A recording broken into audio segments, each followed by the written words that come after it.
Okay, we on the basement series. We down here getting it done. My son putting in the HVAC. You know, we got the stuff in, getting these wires put in. Got the basement bathroom partially framed out. Get a little bit more right here.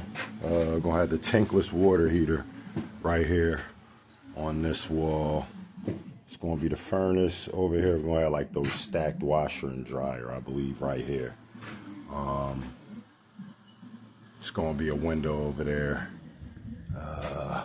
Window over here, toilet, floating vanity.